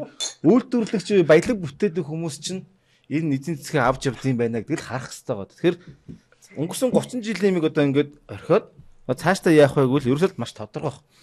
Төр хамгийн минималаар энэ төрийн оролцоогоо хийх энэ төр маш тодорхой хэдэн юм байна шүү. Үндэсний нэг одоо гол бүтээгдэхүүн байна шүү дээ. Сүү өндөг талах хэдэр импорт энийг нэг хамгаалчих, үндэсний үйлдвэрүүд хэмжээ хамгаалчих. Усан дээр нь бол эдийн засгийн чөлөөтөө нь өөр нь явуулаад эдгээр чинь өөр өөрсөнгө уучраа олчих واخхой гэдэг юм дээр л тэр түүц байна уу, гудамжинд байна уу, тэр тагтааны будаа зарна уу хамаа واخхгүй юу. Гол асуудал нь тэр хүмүүс өөрсдөө баялаг бүтээгээд хөгжих واخхгүй. Түүц нь ирүүлээд хөгжөрчөөл гэдэг. Тий, сэргэлэн бид нар зах зээл бидний амьдралд юу авчирсан тухайг шүү дээ. Би яриагаад дуусаа ойлгохгүй чи дууссан юм байна гэж уучлаарай. Дуусаагүй тэгээ гэдэг шиг гэр чимэг болчихсон дууссан юм байна. Тэгдэг шиг бүх зах зээл чинь өөрөө явчих واخхгүй юу. Түрүүний хэдхэн юмд л оролцсон шүү дээ. Үндэсний үйлдвэрлэл хэдэм хамгаалах асуудал байгаа. Одоо Оросоос гурал бодол гэж өндгөө хамгаалах, талхаа хамгаалах тэгээ нэг үндэсний нэгт мэвтэй яах. Бус нь л өөрөөр хөгжөөд явчихнаа. Түр энд олон юм оролцох шаардлагагүй бүх төрийн өмчөө ховчлох асуудал байна. Дээрээс нь энэ төмөрийн бүтцээ бүр 50 70 дахин багасгах ингээл асуудал. Эсвэл би өөр учраас тэр төрийн үүнийг 30% багассан гэх нь гайхаж байгаа. Вау. За энийг л хэлчих. Тэгээд одоо үнэхээр багасгаж байгаа тэрэн дээр микронлэр нэг гоё юм ярих гэсэн. Одоо жишээл Нямбатар гэж ирж байгаа. Нямбатар шээ өөр хүн байсан байгаа. Микро шиг адилхан үүргээ гүйцэтгээд алуулсан гэдэг. Микро ямар үүрэг гүйцэтгсэн? Тухайн үед Монгол социалист эдийн засаг нь одоо юу гэдэг зах зээл эдийн засаг шилжихэд монголчууд автобустай нийтийн тээврээр уналтанд ороод хомсдол үүссэн шүү дээ. Байх горц. Автобусанд суухаар яаж явдаг вэ бид. Тэгэхэд хувийн хвшил нийт микро гаргаж ирж бид тэр хомсдлын асуудыг шийдвэрлэсэн шүү дээ. Энийг өнөөдөр хинч яриаггүй. Түүц ч гэсэн адилхан дандаа социалист орнууд давхуураад түүц гаргаж ирсэн шүү дээ. Оросд киоск гэж ах би орж ирсэн. Өнөөдөр Оросд одоо хүчээр түүцүүдэд хаасан хэсгийг бол би мэдгүй. Гэхдээ одоо байхгүй орцсон байна л гэж хэлээ. Гэхдээ тэд нар одоо хүчээр хаасан гэхээсээ илүү бодвол одоо амжиргаа 80-аас ажилласан учраас Оросд киоск байж тэр манад микро банд түүц байна гэдэг чинь үүргээ гүйцэтгэж дуусаагүй байгааг л илэрхийлэх байхгүй. Дууссан байсан бол хар аяндаа өөртөө байхгүй болчих штэ. Нэгдээд өөр юм болчихно. Сев нийлэх гэж. Одоо микро чинь одоо нэг жижиг гой гатуусаад болцсон хүмүүс ямар гоё юм бэ гэж байж байгаа. Оны яриа юм хэлстаад байна штэ. За яг ингэж. Тэгээ одоо тэр жишээ нь атуусан чинь уусаас татаас өгөө зэр бензин юунд маш их татаас төлдөг байхгүй. Тэгээ нэг өвөөнөр нь өнгөө явуулах юм, хүүхдүүд нь өнгөө явуулах юм, оюутангээ те бөө юм татаас давхар. Татаас өгч ин гэж чинь бидний мөнгийг нэг тийш нэг л хуваарлж байгаа л асуудал. Нийгмийн хамгаалал халамж хоёрыг ялгаж ярихгүй бол бас болохгүй байгаа мó надад чинь. За давдарч хэрч. Би яг энэ нөгөө нийгмийн Монголын нийгмийг бас одоо бид нар соён гэгэрүүлэх ёстой, хэл хэрэх ёстой гэдэг. Яг сонгуулийн энэ үр дүн харахаар манай монголчууд бол ер нь ардчлалыг сонгодог юм л та. Монгол ардын нам сүүлийн 2 сонгуул дараалал 40% тал авч байгаа. Цаад 60% нь ерөөсөө Монгол ардын намыг сонгохгүй болсод байхгүй. Тэгэнгүүт яадаг вэ гэхээр энэ Монгол ардын нам чинь 70 жил нөгөө тарих угаагаад пропаганд гэж айхтар муухай михтэй болоод энэгээрээ ингээд одоо маш их муу муухай юмнуудыг хийжээс орцсон. Мотор. За тэгэхээр юу яаж штэ. За нэг талд ардсан хүчин гарчих юм бол аюул болох юм. Бид нар арчуулах юм байна гэдгийг харангуйтаа бүгднийг нэг жижигэлдэг. Жижиг намууд мөнгө өгдөг. Ардсан намаас одоо нөгөө урагч Бацаандын хинтрийг чинь 5 цаас өгж гаргаж намаа хаглуулдаг шин нам гэж. Энэ бол ерөөсөө Орос ах нарын зааж өгсөн пропаганда байхгүй. Тэгэл ерөөсөө ардсан хүчнийг ингэж жижигрүүлдэг. Энийг би яагаад мэдэж байна гэхээр энэ Оросыг тойрсон Молдов, Украин энэ жижиг улсуудаар яг ийм стандарт, яг ийм яв. Технологи. Тий, яг ийм технологи явд юм байлаа. Энэ дотор ч нэг үгдээ нөгөө хуучин сүг үзэлтэй Оросыг ахаа гэдэг ийм улсууд байна шүү дээ. Ийм хүмүүсийг чинь шууд дэмжээл ингээл 2-3 ардсан хүчнийг хуваачт юм байлаа. Ингээл энэ улсууд чинь ардсан хүчээ ялж чаддгүй. Монгол тэр одоо та нар сая ярьж штэ одоо юу түүцүүдийг ингээд бодоо болголоо гэх. Тэнд мөн казак охиныг яриулчих байгаа байхгүй. Тэгэл тэргээр ингээд үзээ ядуулаад бүх анхаарал тэр казак охин лөө яг та ажил намайг авдггүй гэсэн юм ааш нэг тим ярьчих шиг бол. Тэгэл ерөөсө манайхан тэр яг одоо төрөөс одоо хамааралгүйгээр ажиллаа хийж байгаа улсуудыг бол нухчин дарж байгааг бид нар анзаарахгүй тэр пропаганд ингээд толгой игээл тэр муу хасаг тэглээ ингээл явчих байгаа. Тэгтэл тэн чинь одоо өнөөдөр түүцийг нурааж байгаа бол дараагийн удаа тэр зарим нэгдсэн байлээ ш. Нэг давхарт байгаа үйлчлэгээний юмнууд хай барийг энэ одоо ийм аймаар байгаа байхгүй. Одоо тэр үед бид нар дугарч чадаагүй дараагийн удаа магадгүй одоо нэг давхрын үйлчлэгээний байруудыг одоо хаагаад эхлэх юм бол бид нар бас дуурахгүй бас нэг тийм пропаганд толгой эргүүлсэн нэг тийм юм шидэж өгөөл тэгэл бид нар тэн дээр хоцуулгээл хэрэлтэл ингээл. Тэгэхээр энэ Монгол ардын намын одоо энэ сонгуул бүрээр хэрэгжүүлдэг пропаганд энэ Оросоос бүр юутай байна. Технологитойгоо заадаг юм байна лээ шүү. Та хэрвээ анзаарах юм бол 2008 онд Монгол ардын намын байрыг шатаасан шүү дээ. Тэгэхэд нэг энэ баяр дарга гараад ирсэн. Баяр дарга гараад ирсэн чинь арталт нэг Орос залуу өндөр залуу явж байгаа. Тэрийг яг тухайн үед авч явсан нэг камерт харагдаж байгаа. Тэгэхээр өөрөөр юу гэж бодож байгаа вэ? Тэрийг хинч мэдгүй хаанаас юу ирсэн бүү гэж. Тэр нөхөр бол ерөөсөө шууд Оросын зааварлагч байгаа байхгүй. За одоо шууд юугаа шатаач. Байраа шатаач. Тэгэл энэ алтсан нам руу бурууг нөгч.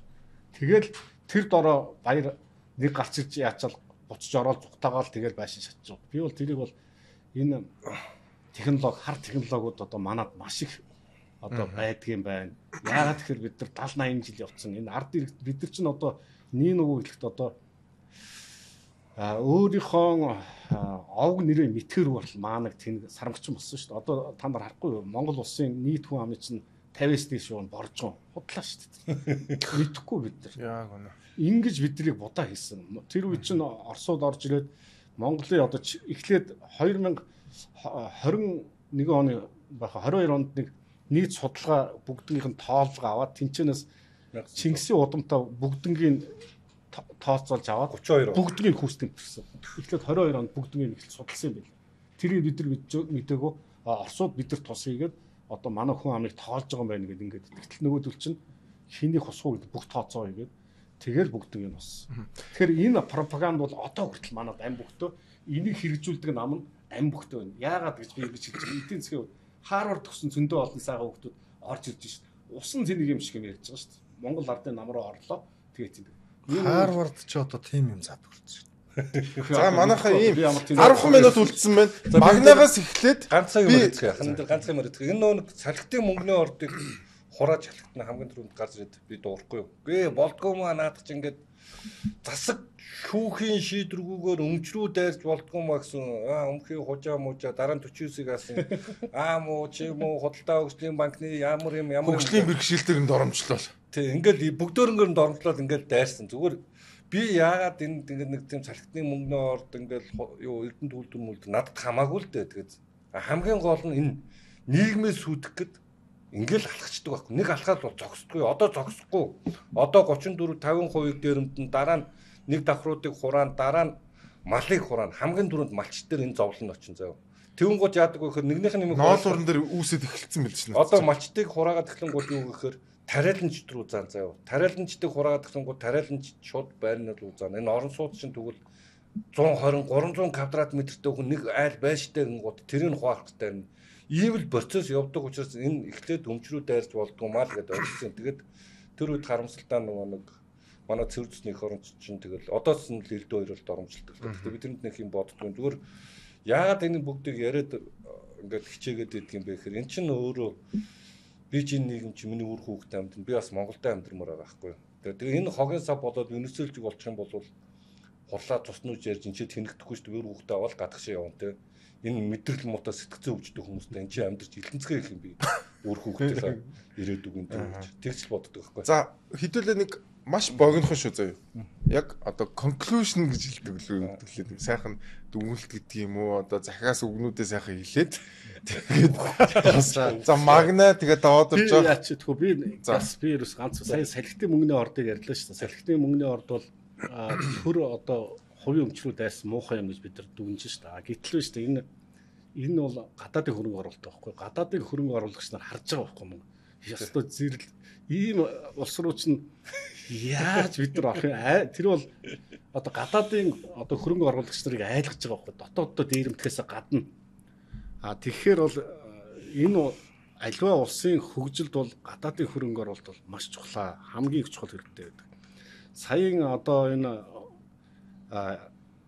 хятадын эдийн засаг сулраад ирэнгүүт Си Жинпин тэр том барууны хувийн хвшлийнхнийг бүгднийг нь урьж авчираад тэгээд гуйж шít та нар хөрөнгө оруул би өстой манай хятад та нарт хамгийн одоо зөөлөн бодлого явуулна татврыг чинь хөнгөлн өстой юу дуртайгаа ч хийж өгнө ингэж урьж дууд чинь ягаад Трамп хүртэл тэгсэн шүү дээ. Си Жинпин тэгж шít. Тэр 33 сая хүнийг ажлын байраар гадаадын хөрөнгө оруулалтанд оруулж байна. Нөөтийнх нь татврын 7.1-ийг төлж гин. Өөрөөр хэлэх юм бол хятадын эдийн засагт асар их одоо гадаадын хөрөнгө оруулалт нэмэртэй гэдгийг тэр коммунист ороо хартсан байж байгаа манайх яаж байна?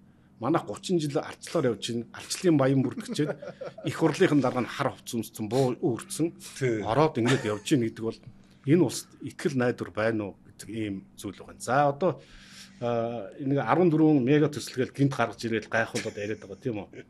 Гинт нэг өглөөс ирээл одоо тэгэхээр л их олон тоо ярихаар л гоё байдаг шүү. Тэгээд та нар эдийн юу санхүү хаанаас гарах юм? Наа чин 120 сая төгрөг байна шүү дээ.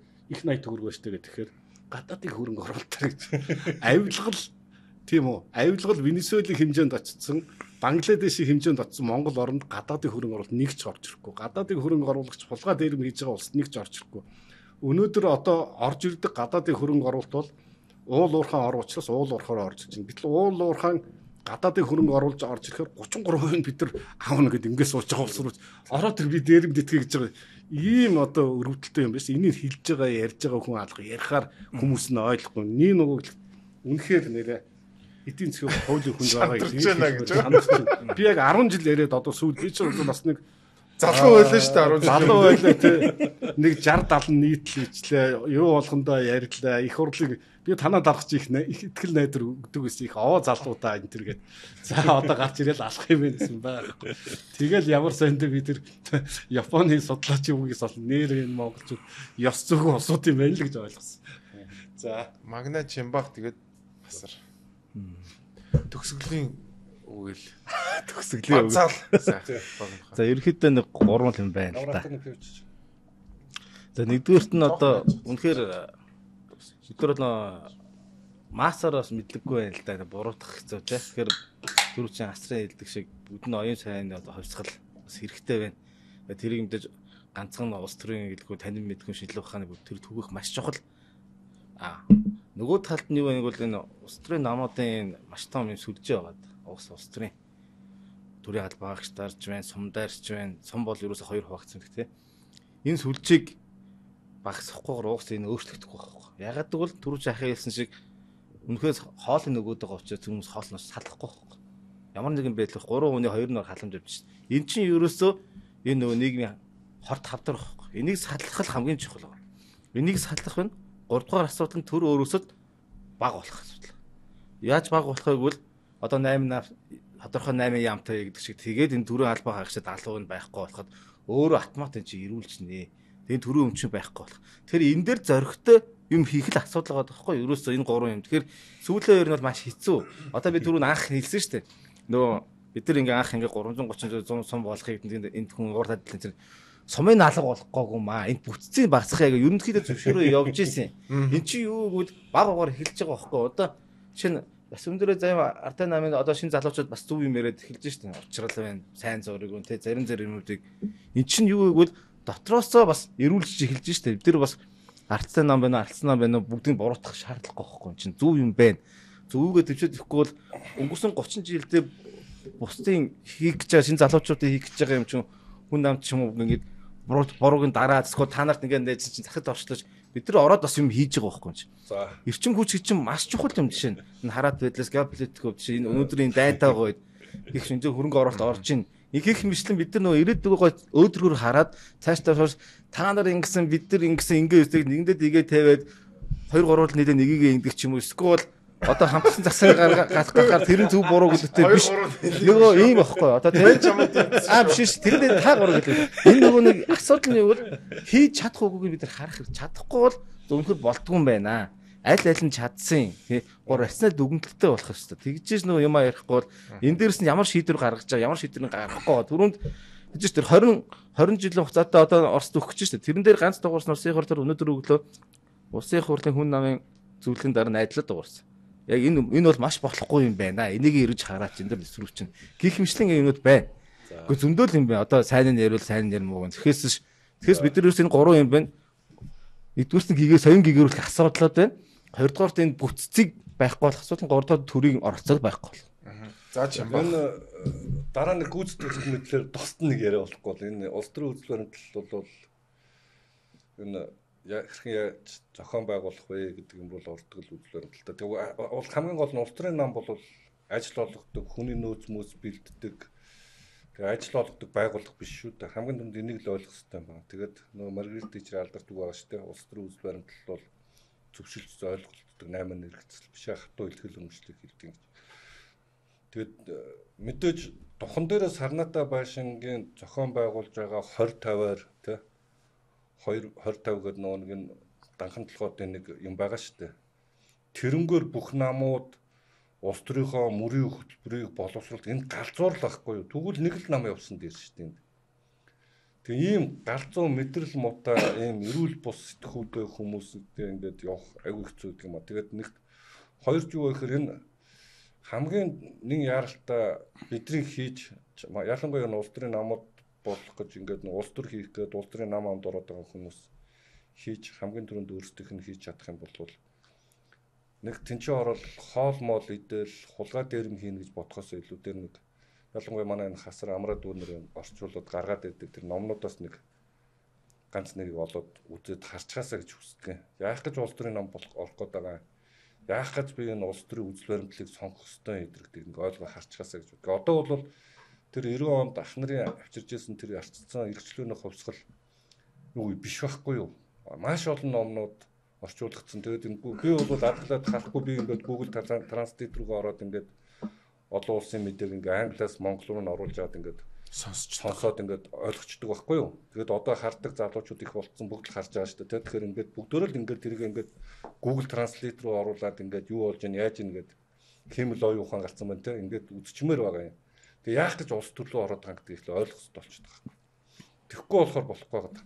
3-р энэ 30 жил ингээд Монгол улс дампуурсан юм шиг юм ярих гэдэг юм. Үгүй. Энэ харанхуй бүр ингээд таг харанхуй нийгмийн чинь ингээд сэрээгээд ингээд нэг юм дэгээ оруулаад ирсэн байхгүй. Одоо буцаагаад нөгөө нэг ингээд түрүү хасар хэлээд байгаа шиг юм улс төр ярихаараа нэг юм эрхчлөө мөлөө даалаа гэсэн нэг юм лаалаа юм ярьж ангуудаа гүйцэтгэх мэдлэлээр очин гутаа бүгдөө дээрэм хийх гээд дайрчдаг. Нөгөө нэг ярьж ирсэн юмныхаа эсрэг бүгдөө навч хогийн савнд хийгээд хэн том хурцтэй тэрнгөөрөө татвар төлөгчний мөнгнөөс аваад доор нэг хэдэн гуйлагч юм байдаг. Нөгөө хурцсан мөнгөөр ингээд жоохон сэгсрэгээр доор нь гараад тусч байгаад авдаг. Энэ нэг мунхаг ойлголтоос салаад тэгэд энэ парагц марагц гэж мангалтаад манай намдсан тэгээ мангалтаад гэх. Уул нь бол яг энэ улс төрийн намууд дотор клубуд байдаг. Эдийн засгийн улс төрийн те энэ клубуд тэнцээ нөгөө мэтгэлдчээдэг, тэнцэнээс лидерүүд төрж идэг. Энийг клубын зарчим гэдэг. Тэнгүүд манайх нөгөө парагцынхаа нэрэгслээд би энэ тулгт молготаа сууж байгаа л клуб гэж юм байдаг гот манайд л очивол нөгөө дээрмийнхаа фракцыг клуб гэж нэрлэлсэн байхгүй. Тэнцээ хитэн дээрмчлэл сууж байгаа шүү дээ. Тэнд үзэл баримт мал юуч байхгүй зүгээр л хэнийгээ дарга болгоод доор нь очиж хэрхэн яаж дээрм хийх вэ тухай яриа сууж байгаа юмсаа байхгүй. Тэгэхээр энэ клуб мүлөбийг ойлгоод нэг жоохон эрүүл сарвал ухаанаар асуудалд ханддаг болчихсоо л гэж хүсэж байгаа юм. За баярлалаа хаа. За хасар. За ер нь тэгээд гол суур шилтгаан бол хувь хүндэл байгаа шүү дээ. Монгол улсын 90 хүн ямар байна. Арчил гэдэг бол массын улс төрийн тогтолцоо. Масс юу гэсэн чинь тэрнийг л улс төрчд болоо улс төрийн намууд илэрхийлнэ. Тэгэхээр тэр масс хинээс бүрддэг бол хувь хүмүүсээс бүрдэнэ. Тэгэхээр бидний хамгийн том асуудал бол Монгол ардын нам биш. Арчсан нам биш, хүн нам биш. Бид нар өөрсдөө шүү дээ.